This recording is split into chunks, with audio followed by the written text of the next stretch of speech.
Bom, boa noite, pessoal. Ninguém entrou. Não entrou ainda.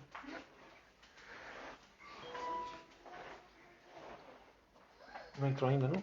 Onde você que entrou alguém? Não, tá no ao vivo, só Ah, tá esperando você. Entrou uma pessoa. Estamos aí, boa noite. Estamos aguardando o pessoal ir entrando. Então só um momentinho aí. Isso, pra gente poder já dar o início, né?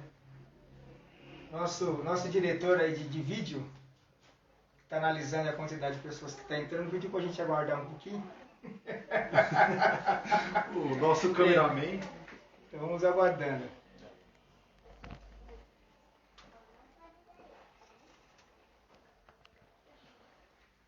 Você que está aí, não vai embora, tenha calma, que o assunto hoje é muito interessante, o momento de estarmos juntos em comunhão, falando da parte de Deus.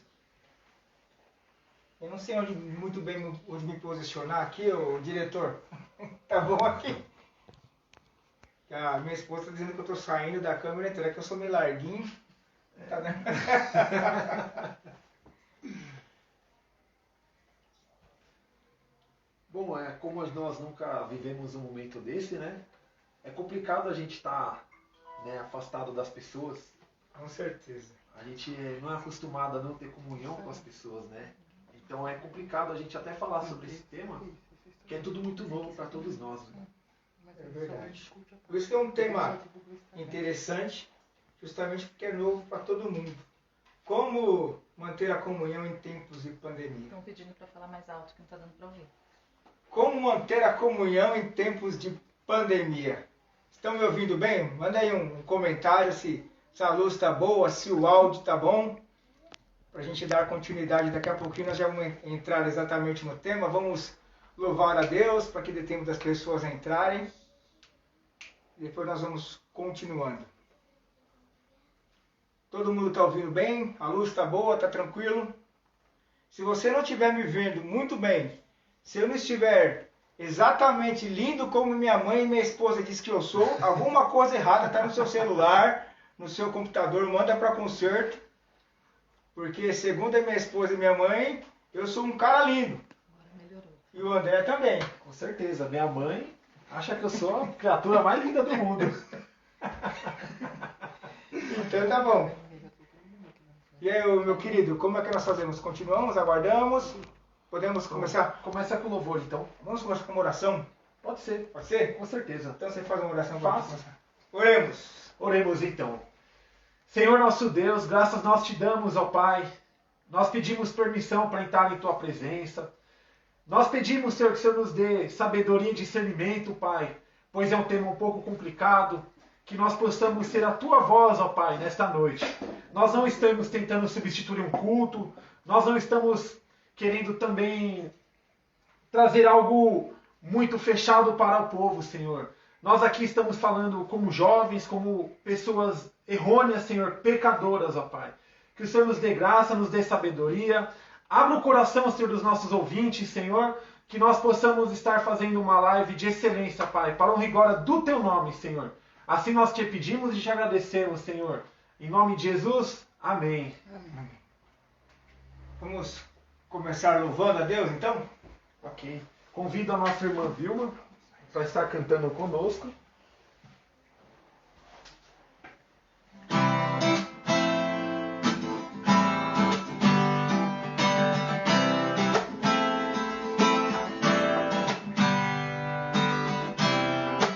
Eu vejo a glória do Senhor hoje aqui.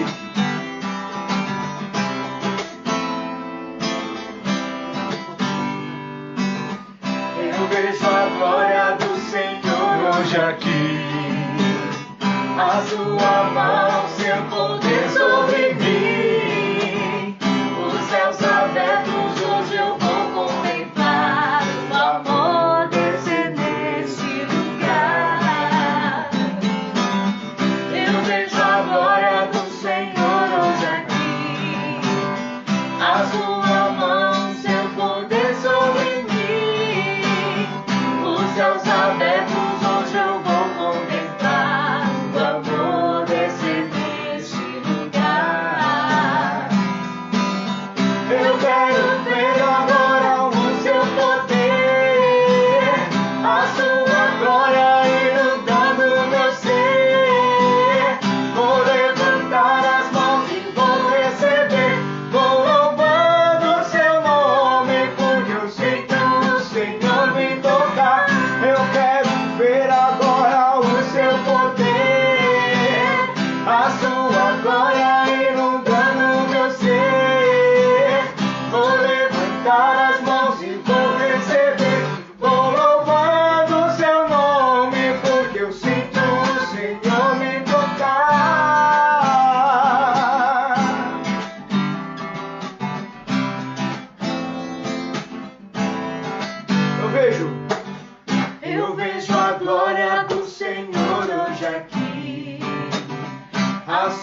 céus abertos hoje eu vou contemplar o amor descer neste lugar. Eu vejo a glória do Senhor hoje aqui, a sua mão, seu poder sobre mim. Os céus abertos hoje eu vou contemplar o amor descer neste lugar. Eu quero ver agora o seu poder, a sua glória inundando você. Vou levantar as mãos e vou receber, vou louvando o seu nome, porque eu sinto o Senhor me tocar. Eu quero ver agora o seu poder, a sua glória inundando você. Vou levantar as mãos e vou receber, vou louvando o seu nome, porque eu sinto o Senhor me tocar.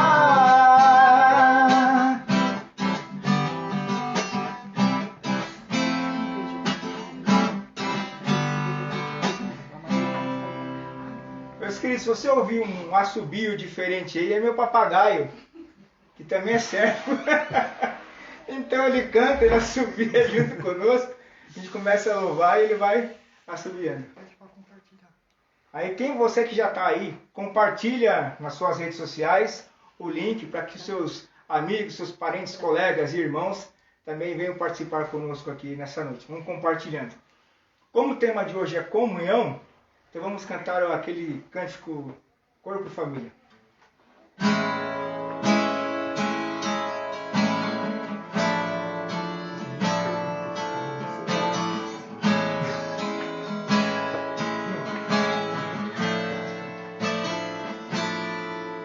Recebi um novo coração do Pai,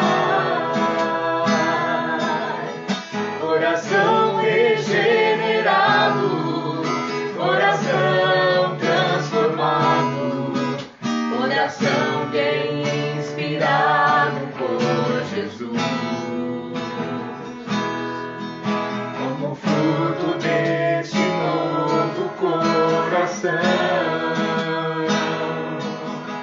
eu declaro a paz de Cristo, te abençoo, meu irmão.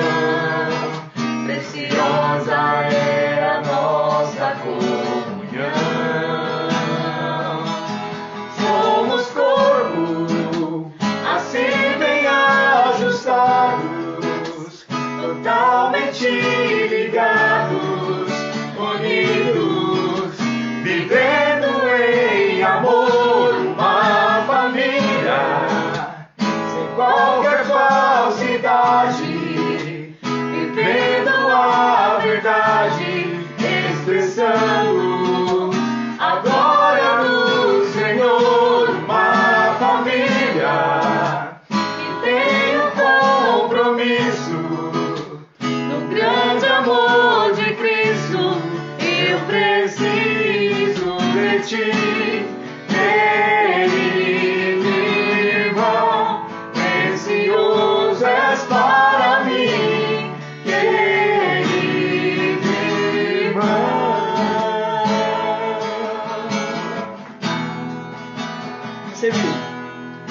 Recebi um novo coração do Pai,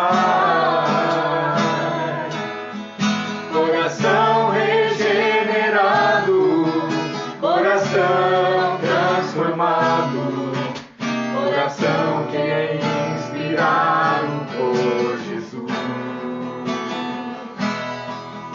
Como fruto deste novo coração,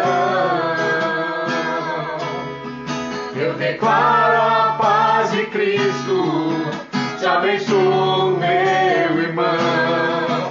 Preciosa é a nossa comunhão. Somos corpo, assim bem ajustados, totalmente ligados, unidos, vivendo em amor, uma família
chamar o...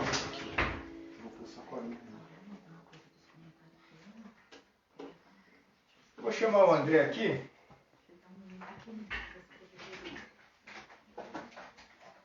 André, eu estou um pouco nervoso, não sei você, André. Ah, eu tô muito nervoso. Isso aqui é melhor a gente estar na igreja, olhando para as pessoas. Sim, aqui a gente não sabe qual que é a reação que as pessoas vão ter, né?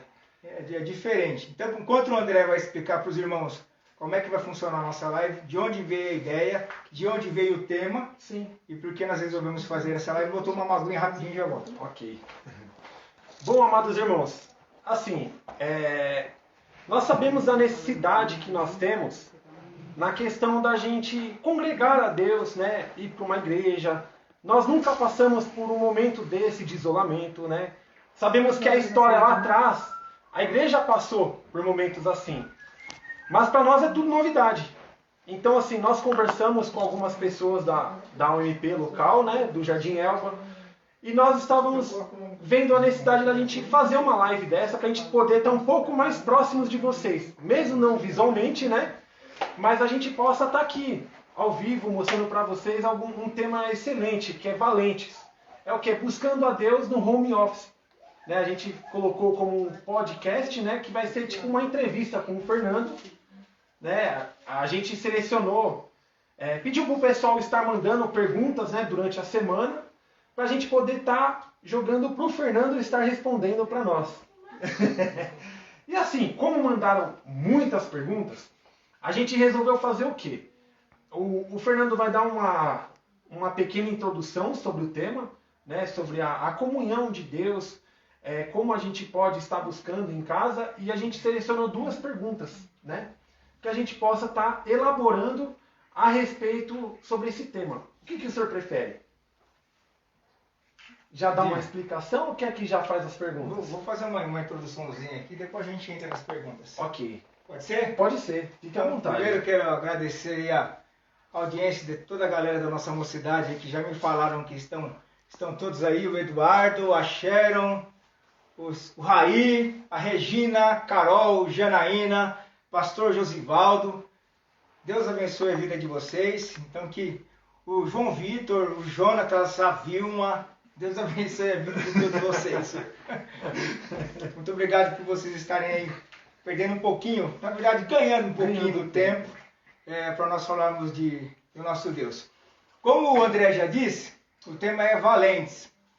Nós estamos passando assim por um período muito especial das nossas vidas. Eu não me lembro nos meus poucos anos de vida, quase 40, nos meus 40 anos de vida, ter passado por uma situação dessa. Eu acho que isso também não é diferente para você. Onde nós estamos em isolamento social. O André só está aqui do meu lado porque ele fez um teste, mostrou para mim, não é brincadeira, irmãos. Mas nós estamos aqui mantendo a maior segurança possível, álcool em gel ali, que a dona Vilma já separou. Nós só tiramos a máscara para podermos conversar, que fica ruim de falarmos. Mas estamos tendo um isolamento social, estamos distantes dos nossos parentes, distantes uns dos outros, não estamos tendo aquela comunhão na igreja, e isso faz uma diferença muito grande em nossas vidas. Então, como servir a Deus em tempo de pandemia, em tempo de isolamento social? Queria convidar que você abrisse a sua Bíblia no Evangelho de João, no capítulo 20, versículo 30 e versículo 31, diz o seguinte: Na verdade, fez Jesus diante dos discípulos muitos outros sinais que não estão escritos nesse livro. Estes, porém, foram registrados para que creais que Jesus é o Cristo, o Filho de Deus, e para que, crendo, tenhas vida em seu nome. Aqui, João, ele teve um momento em que ele pôde estar com Cristo. Então, ele registra as coisas, as experiências que ele teve com Cristo, e registra isso, dizendo: esses, porém, foram registrados para que creiais que Jesus é o Cristo, o Filho de Deus, e para que, crendo, tenhais vida em seu nome. Nós sabemos que é super importante para a igreja nós termos comunhão uns com os outros. A igreja ela tem um papel fundamental na vida do homem em vários sentidos. A igreja tem que suprir a sociedade, a igreja tem que fazer a diferença no local onde ela está inserida, na vida espiritual das pessoas, na vida material das pessoas. Nós temos que ter a questão social também, e nós estamos impedidos de fazer isso. Graças a Deus nós temos a tecnologia que nos permite conversarmos, nos relacionar de forma virtual, mas não é igual a presencial. Nós não podemos fazer virtualmente tudo aquilo que nós temos presencialmente. Então nós estamos nesse momento afastados desse privilégio de trabalhar, de fazer obras sociais, de pregar o evangelho para as pessoas presencialmente, sentindo o calor, olhando face a face, olhando no rosto e sabendo como que as pessoas estão se sentindo, como elas estão recebendo esse evangelho. Então como que nós devemos fazer isso? Nós devemos ter aí, nos preparar muito, orando, estar diante de Deus, orando, jejuando. Inclusive isso é uma das perguntas que nós vamos responder aqui. E em tempos de pandemia nós temos que deixar um tempo destinado à presença de Deus, a buscar a presença de Deus. Porque é um tempo de lamento, esse lamento não é errado, porque realmente nós estamos afastados uns dos outros, nós estamos impedidos de nos ver e de fazer algumas coisas. Então não há problema nós nos entristecermos, ficarmos tristes por isso. Mas nós temos que saber que Deus tem um plano para tudo, Deus sabe de todas as coisas, Deus mostra mais uma vez a sua soberania, Ele está mostrando para o homem que tudo aquilo que nós passamos aqui nessa terra é passageiro. Nós temos refletido mais sobre tudo aquilo que temos, quanto tempo nós dispomos do nosso tempo trabalhando, estudando para buscar as coisas materiais, para termos o melhor carro, a melhor casa, termos dinheiro no banco, investirmos no estudo dos nossos filhos. Não que isso seja ruim, mas essa pandemia tem visto que pessoas saudáveis, perfeitas, com uma vida financeira estável, uma família feliz, perderam tudo por conta de uma doença que de uma hora para outra tem levado a vida das pessoas. E tudo isso tem ficado aqui. Tudo aquilo que conquistamos tem ficado aqui nessa terra. Então é o momento de a gente refletir e sabermos que a nossa esperança tem que estar em Cristo, tem que estar na eternidade. E que todo esse momento é passageiro, mas que na eternidade nós estaremos com Cristo. Essa é a nossa maior esperança. É nisso que nós temos que ter a nossa fé firmada e não ficarmos deprimidos durante esse tempo de pandemia, mas sim buscar a Cristo e sabermos que aquele que crê em mim, como diz na palavra de Deus, aquele que crê em Cristo pode ter a certeza da sua salvação.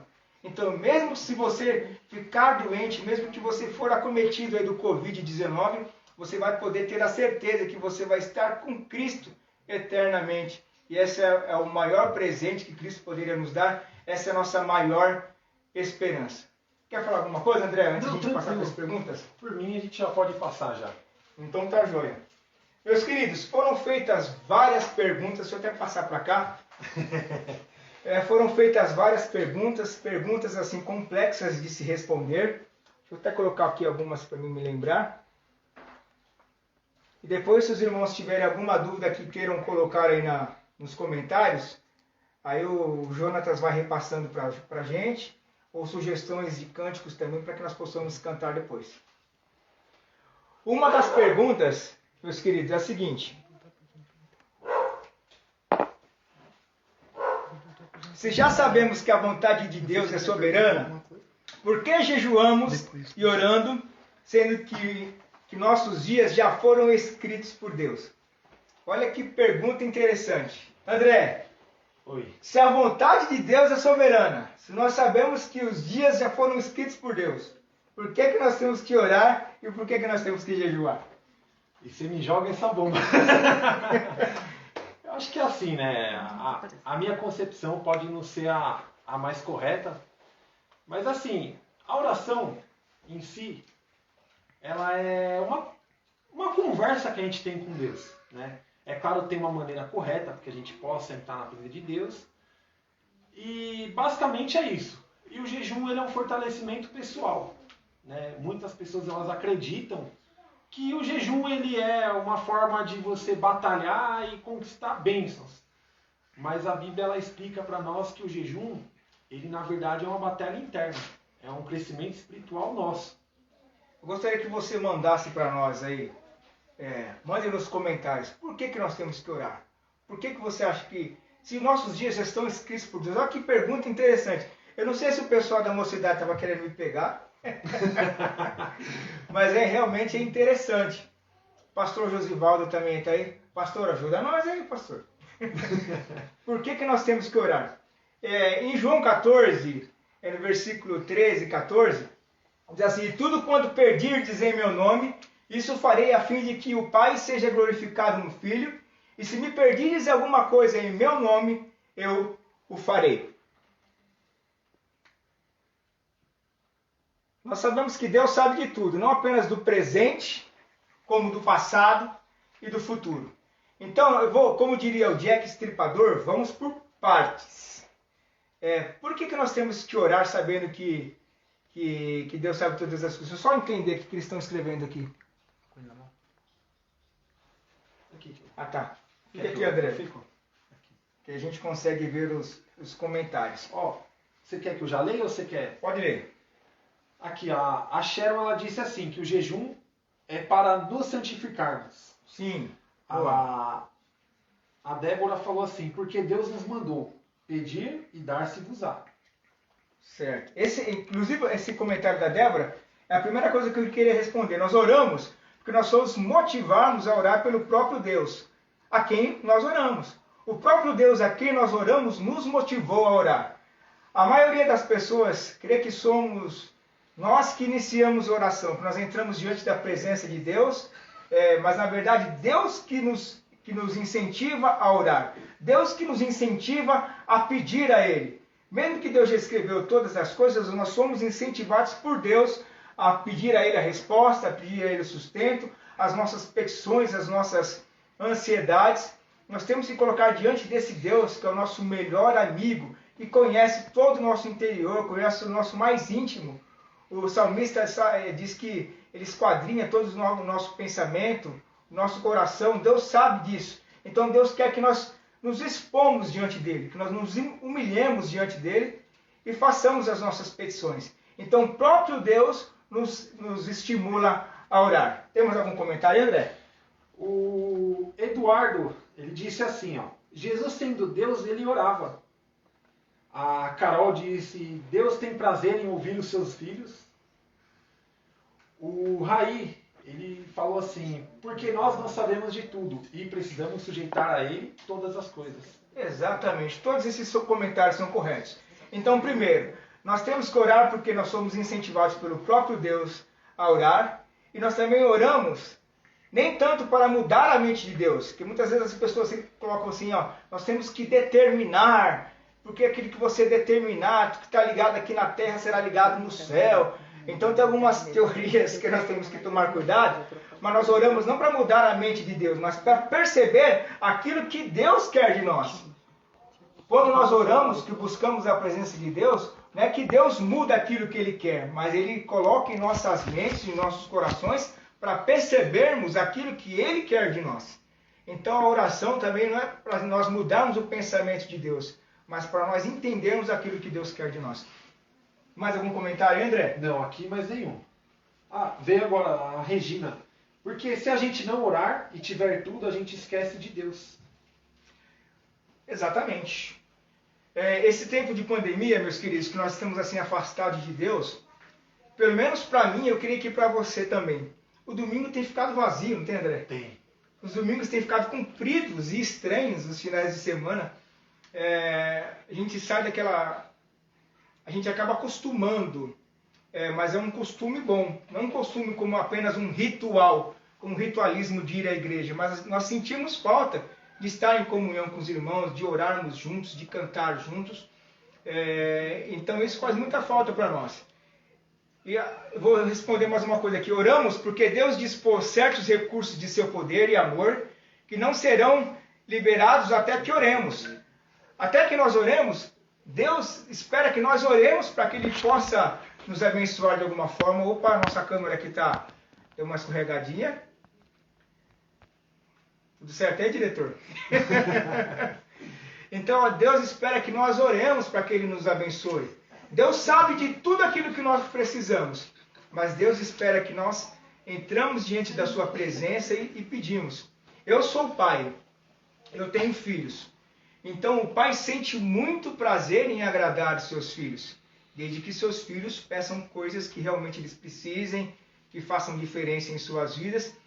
E o prazer do pai é ouvir o filho pedir e o pai poder dar aquilo que o filho está pedindo. Não sei se você é pai, mas quando você for, você vai saber muito bem aquilo que eu estou falando. Pais e mães sabem do que eu estou falando. Da mesma forma é o nosso Deus. Ele quer, Ele espera que nós nos coloquemos diante da sua presença e abramos nossos corações diante dele, expondo o nosso sentimento, a nossa vontade, a nossa pequenez diante da sua soberania. E o Senhor, mediante a sua misericórdia, Ele vai nos atender e vai dar a sua resposta, sim ou não. Então, independente de Deus ter escrito todas as coisas, Deus saber o presente, o passado, o futuro, Ele espera que nós oremos e entremos diante da presença dEle. Pode falar. E até entrando na questão que a Regina, ela entrou fez esse comentário, porque se a gente não orar e tiver tudo, a gente esquece de Deus. Porque a gente acaba achando que é pela nossa própria vontade, né? Eu conquistei e eu conquistei pela minha própria força. E não foi exatamente aquilo que Deus me deu, mas eu que conquistei.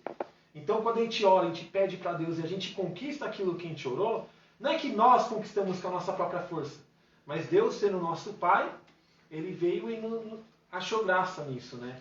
Ele nos deu misericórdia e deu aquilo que a gente pediu. Então acredito assim que é muito legal o que ela comentou aqui, por conta disso. João, por algum motivo, Desligou. desligou aí o celular. Irmãos, outra coisa, é uma relação paternal que nós temos com Deus, é um momento assim de comunhão, interação muito grande com Deus quando nós oramos, quando nós falamos, quando nós conversamos com Deus.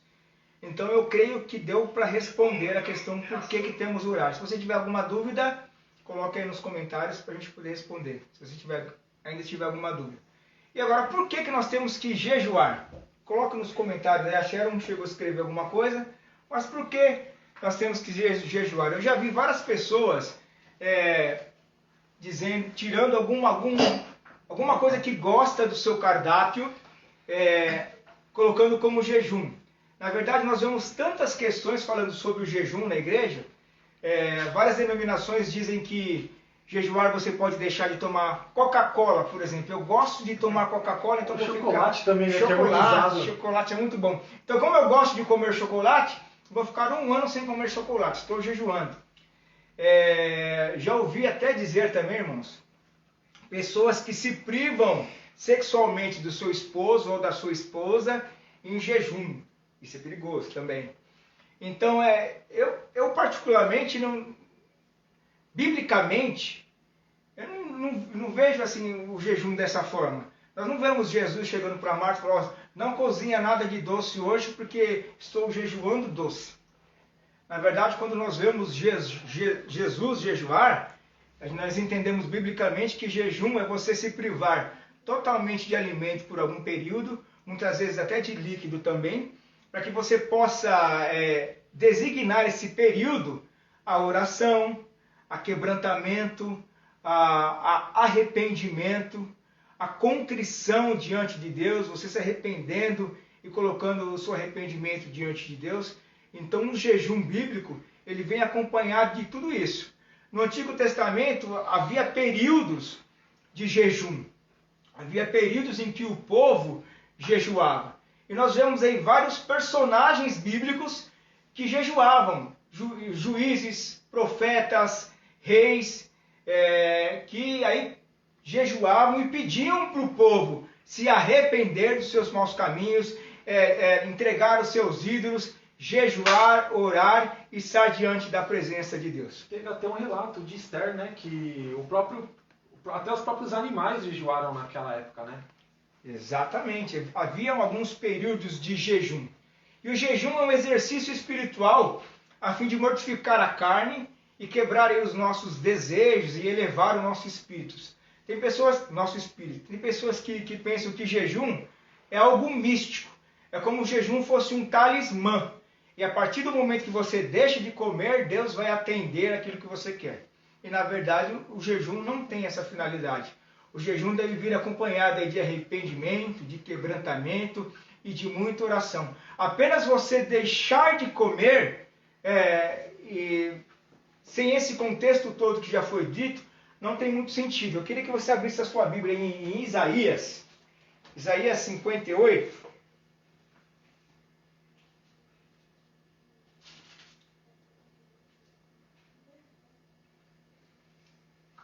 Isaías 58 fala aqui sobre a observância devida do jejum. Aqui o povo está reclamando de algumas coisas, eles dizem aqui no versículo 4. Eis que jejuais para contendas e rixas e para ferides com punho iníquo, jejuando assim como hoje não se fará ouvir a vossa voz no alto. E aí no versículo 3 eles dizem assim, por que jejuamos nós? Tu não atentas para isso? Por que afligimos a nossa alma e tu não levas em conta? Eis que no dia em que jejuais, cuidais dos vossos próprios interesses e exigis que faça todo o vosso trabalho. Ou seja, o povo estava dizendo, nós estamos jejuando, nós estamos orando, será que Deus não está vendo que a gente está orando, está jejuando e Ele não está atentando para nós? E olha que a resposta de Deus aqui no versículo 5.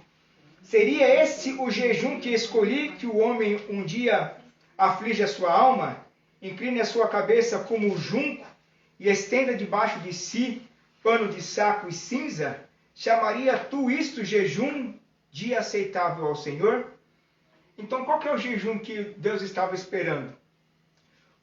Versículo 6, Isaías 58, versículo 6. Porventura, não é esse o jejum que escolhi? Porventura, não é esse o jejum que escolhi? Que soltes as ligaduras da impiedade, que desfaças as ataduras da servidão, deixes livres os oprimidos e despedaces todo o jugo? Porventura, não é também que repartas o pão com o faminto e que recolha em casa os pobres e desabrigados, e se vires nu, o cubras e não se escondas do teu semblante? Então romperá a tua luz como a alva, a tua cura brotará sem detença, a tua justiça irá adiante de ti, e a glória do Senhor será a tua retaguarda. O que Deus está dizendo aqui? Que não adiantava o povo apenas estar jejuando como um rito, achando porque eles estavam jejuando, Deus tinha que responder a sua oração.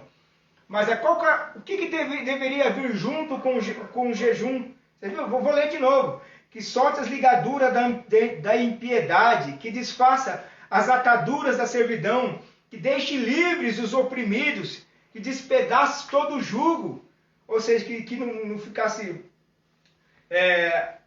colocando jugo sobre as pessoas. Porventura não é também que repartas o teu pão com o faminto? Olha o que Deus fala. Que recolhas em casas os pobres e desabrigados, e se vires nu, o cubras, e não te esconda do teu semblante. Ou seja, se você vê um necessitado, as pessoas que precisam, tudo isso tinha que estar acompanhado do jejum de que Deus queria daquelas pessoas. Então o jejum não é um rito, não é um talismã, não é algo místico, que o fato de eu deixar de comer, Deus se vê obrigado a responder e atender aquilo que eu quero. Na verdade, o jejum tem que vir acompanhado de quebrantamento, de oração, de arrependimento diante de Deus. E nós vemos também no Novo Testamento, em Mateus 6,16, Deus nos ensina como jejuar. Mateus 6, deixa eu achar Mateus aqui. Tem mais algum comentário aí, André, enquanto eu acho aqui? A Carol, ela falou assim, verdade, o jejum ele está intimamente ligado ao processo de santificação. Não é algo que devemos fazer sem a devida consciência piedosa. A Regina, que seja a vontade do Senhor e não a nossa vontade. Exatamente. Vamos abrir nossa Bíblia em Mateus 6,16, que diz assim.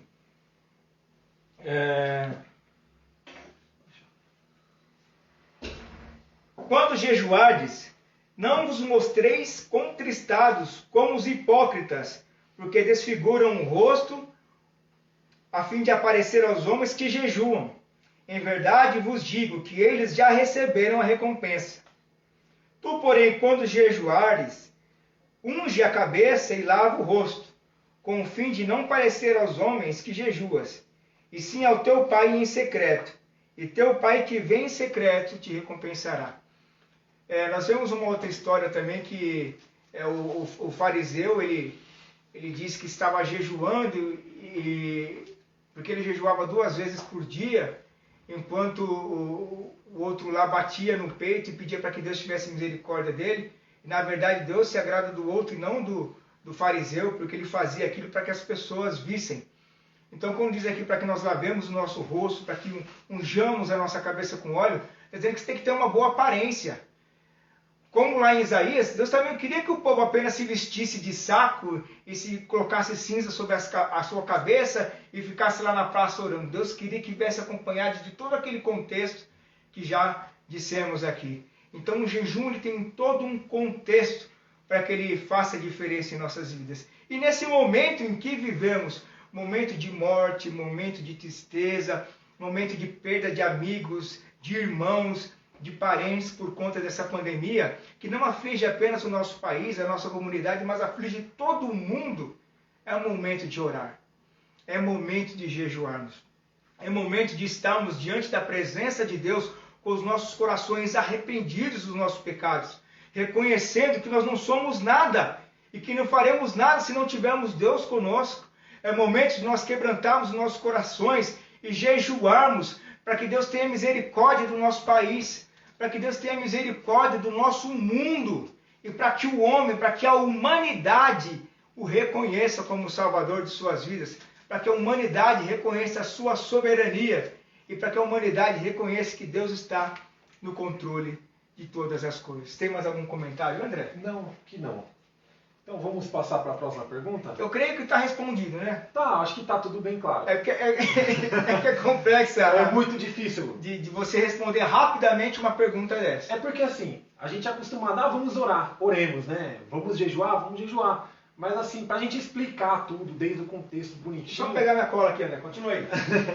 É bem complicado a gente pegar e explicar um tema que ao mesmo tempo é tão simples, uma coisa que nós fazemos diariamente, né? E jogar um tema profundo para isso. E basicamente, agora a próxima pergunta é uma pergunta bem complexa, bem difícil e polêmica. Vai lá, faça a pergunta. Eu não sei como é que o Instagram ele é, né? A respeito do tempo, se a gente só tem 1 hora ou não. Mas assim, se a gente... Quanto tempo nós já temos no ar? 40 minutos. Já passaram 40 minutos? 40 minutos. Rapaz. Então se a live acabar, de repente caiu, é porque estourou o nosso tempo. E aí depois a gente entra de novo. Vamos lá. Nos tempos que vivemos hoje. Certo. Um tempo de pandemia, né? Um tempo que a gente está isolado da própria família. Praticamente nós estamos vivendo desigrejados. Porque no começo da live a gente até falou que a gente sente aquela vontade de ir para a igreja, mas a gente não consegue ir. Você acredita que isso afirma uma tese dos próprios desigrejados, da gente não pertencer em nenhuma denominação? Ou seja, a gente consegue buscar Deus em casa? É a mesma maneira, o mesmo Deus que a gente busca em casa, a gente pode buscar no templo também? Rapaz, que perguntinha. Porque assim, né? A gente é acostumado a quê? A gente vai no culto, né? Vamos lá, a gente vai buscar a presença de Deus, assim como também o Antigo Testamento fala, né? Que a gente tinha aqui na tenda da congregação. E aí hoje, nos dias de hoje, o véu se rasgou, então nós temos as igrejas. E aí a gente tem que ver essa tese, porque hoje nós não estamos indo para uma igreja, logicamente, está fechada, mas pertencemos a uma denominação.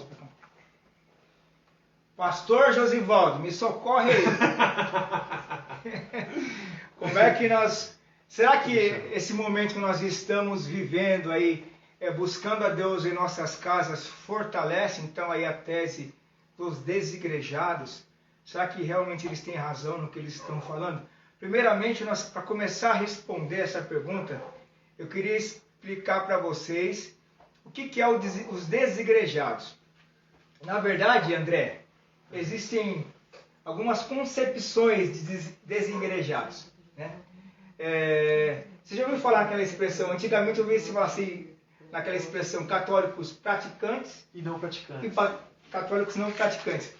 Hoje em dia, por conta do crescimento do evangelho, dos evangélicos no mundo, nós vemos pessoas que nascem e crescem em lares evangélicos, então eles acabam vivendo com esse contato evangélico, mas depois às vezes casam, se afastam, se denominam evangélicos, mas não vão à igreja, não têm a comunhão, não participam da ceia, não estão em comunhão com os irmãos, mas se dizem evangélicos, como se fossem evangélicos não praticantes. Somos evangélicos, não fazemos parte do corpo. Mas nós cremos. Mas nós cremos. Então, alguns assim se consideram desigrejados por isso.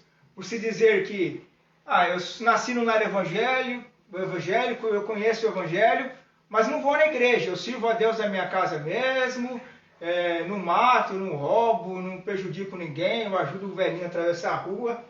Então eu sou uma pessoa boa, sou uma pessoa honesta, então eu sirvo Deus na minha casa. Outros que se dizem desigrejados são aqueles que são frustrados com a instituição igreja. Isso aí é um fenômeno causado, meus queridos, muitas vezes por igrejas neopentecostais, que às vezes por campanhas de crescimento financeiro, prometendo crescimento financeiro, prometendo curas, e às vezes Deus não responde da forma com que essa pessoa espera, e ela acaba se frustrando com a igreja e acaba não indo mais na igreja.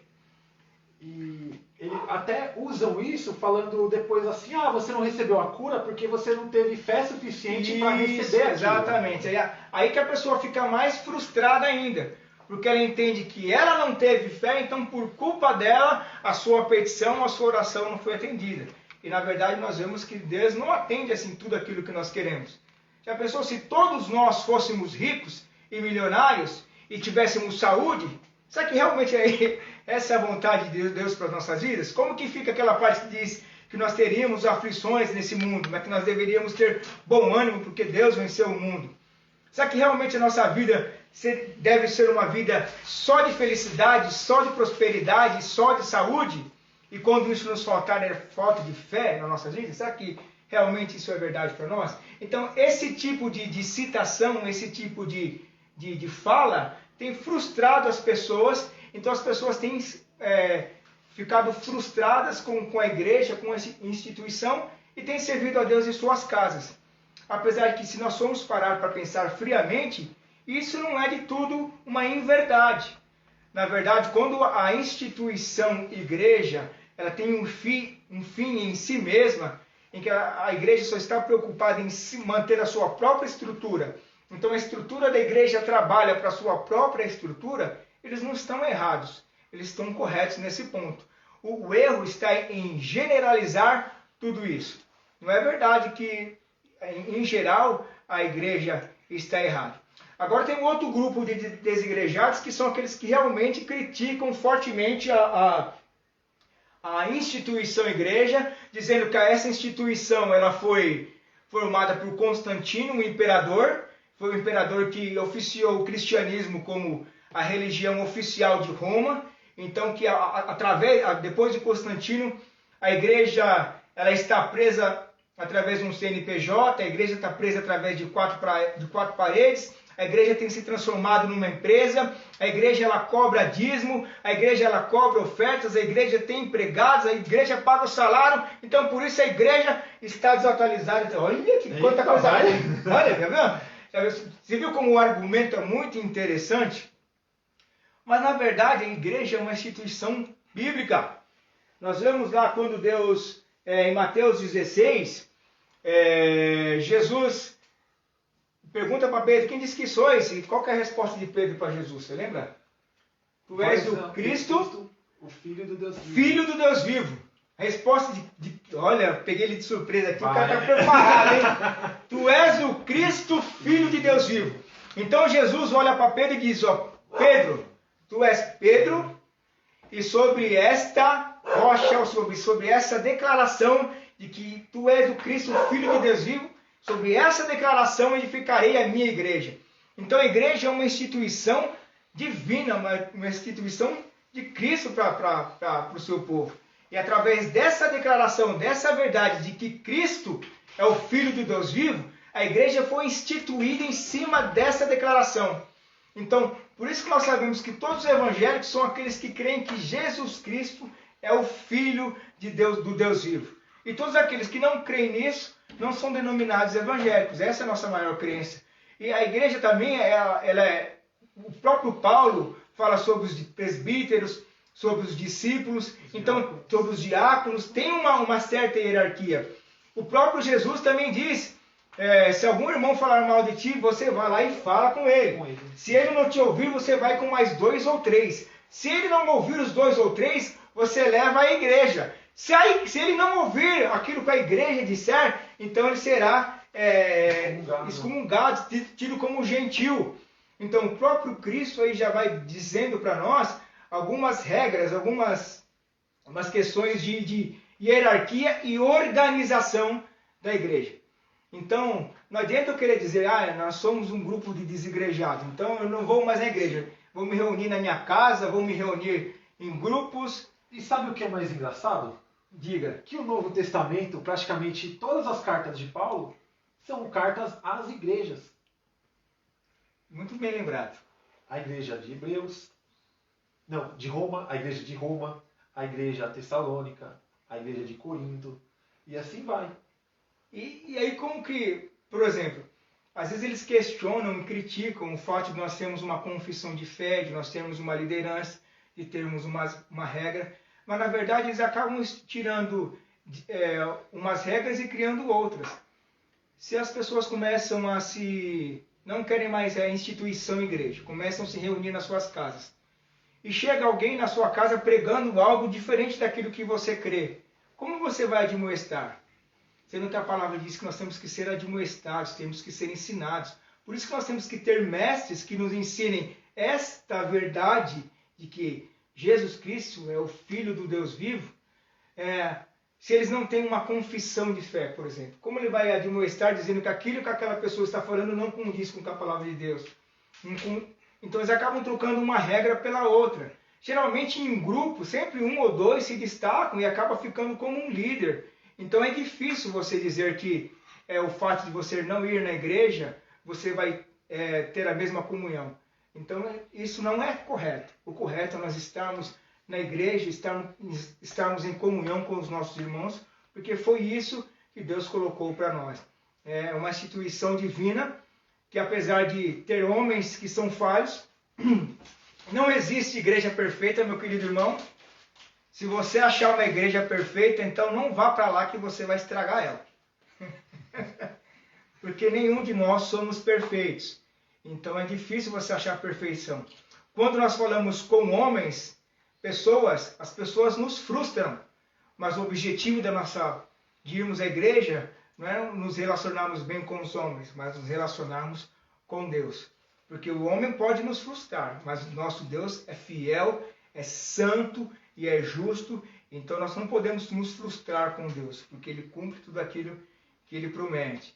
E por isso que nós temos que ser ensinados, para aprendermos as coisas corretas, para justamente não nos frustrar com aquilo que nós esperamos de Deus, sendo que Deus não disse aquilo que nos daria.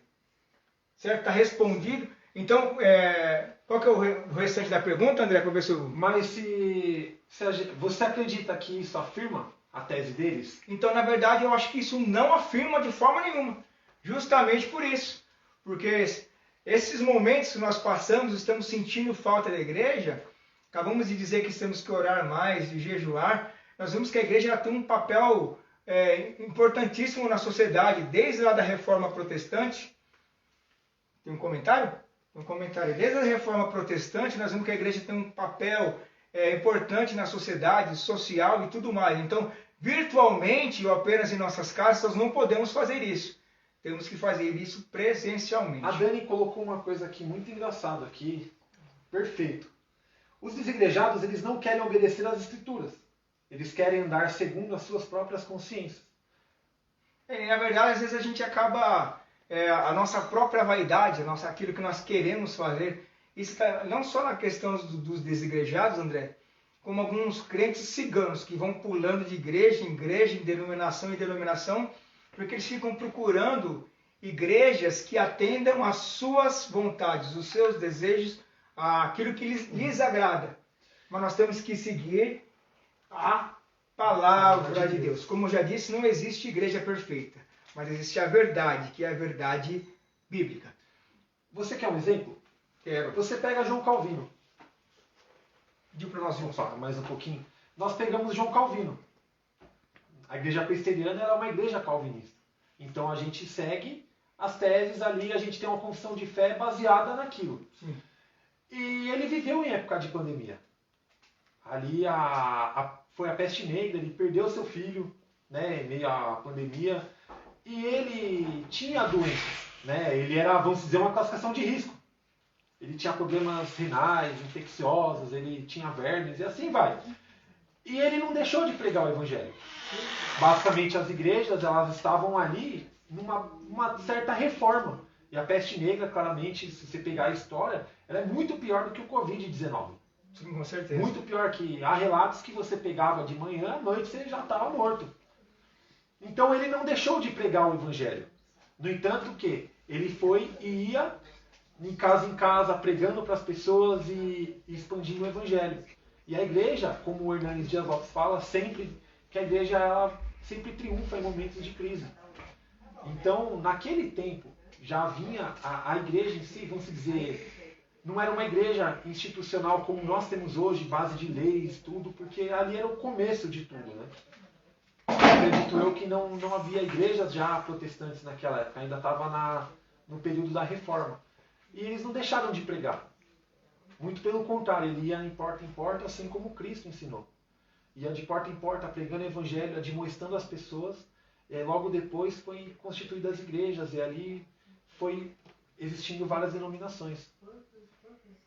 Então eu acho que isso afirma mais ainda o que eu estou dizendo. Esse tempo que nós estamos passando de isolamento não fortifica a tese de que nós não devemos ter a igreja como instituição. Na verdade, afirma que a instituição igreja é bênção para a vida dos seus membros, é bênção para a vida da sociedade e do local onde ela está inserida. Então, como já disse anteriormente, se a igreja estiver pensando e usando a sua estrutura apenas para o seu próprio fim, para enriquecimento próprio, aí realmente são defeitos, isso é um problema, e esse não é o papel da igreja. Mas a igreja, como instituição, ela tem como regra pregar o evangelho, cuidar dos seus membros e cuidar da sociedade. Esse é o papel da igreja. Então nós temos que sim, termos comunhão uns com os outros, cuidar uns dos outros. E no início da igreja, lá no começo, os apóstolos diziam que eles vendiam suas propriedades, dividiam o pão, e meditavam na lei do Senhor, estavam juntos, ou seja, eram uns cuidando uns dos outros. Isso nós fazemos juntos. Não tem como fazermos isolados, sozinhos, em nossos lares, ou apenas em pequenos grupos. Esse não é o papel da igreja. Está respondido? Tranquilo. Se você tiver alguma dúvida ainda, coloca aí nos comentários. Nós temos apenas mais alguns minutos de live, porque daqui a pouco nós já vamos orar encerrando. Eu quero agradecer a oportunidade que a UMP aí do Jardim Elba me deu de participar dessa live. Isso é importante para nós, nos faz estudar, nos faz nos preparar. E é legal interagir com os irmãos, mesmo virtualmente. Estou com saudade de todos, mesmo que nós não podemos estar aí presencialmente nos vendo. É um prazer poder compartilhar um pouco da palavra de Deus.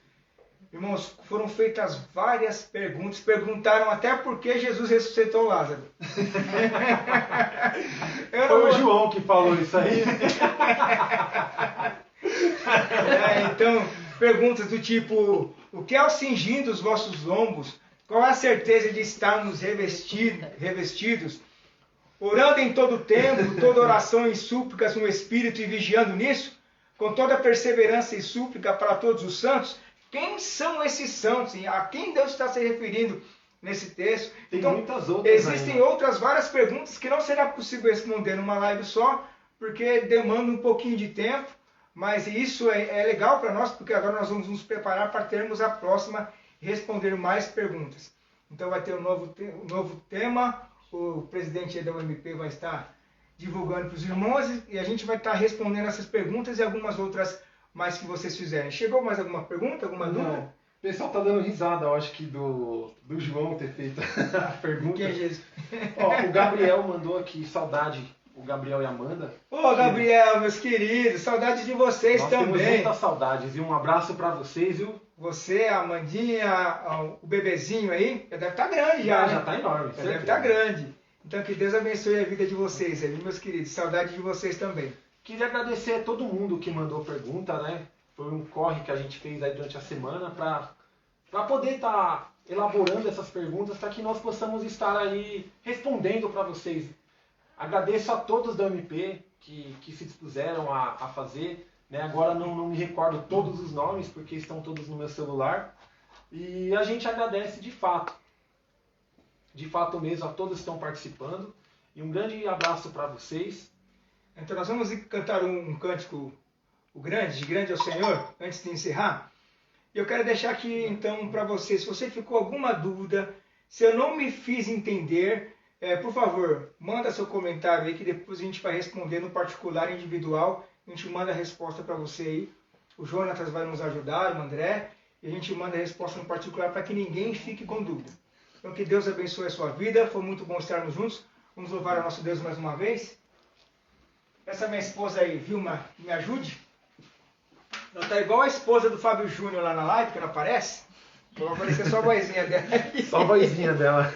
Até porque eu sou mais bonita que o Fábio Júnior. O Fábio Júnior tá meio caidão, né? Eu tô mais... Tô voando. Eu não tô assim igual... Tem aqueles voos de galinha pequenininho, mas... Deus... Brincadeiras à parte, Deus tem nos abençoado, tem nos preservado até aqui, tem mantido a nossa saúde, o nosso emprego, dos irmãos também.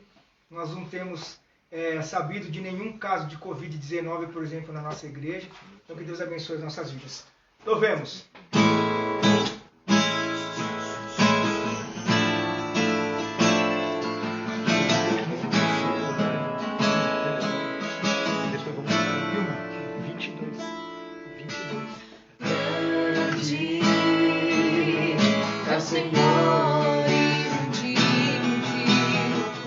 Se acabar o nosso tempo, Deus abençoe a sua vida. Na cidade do nosso Deus, o seu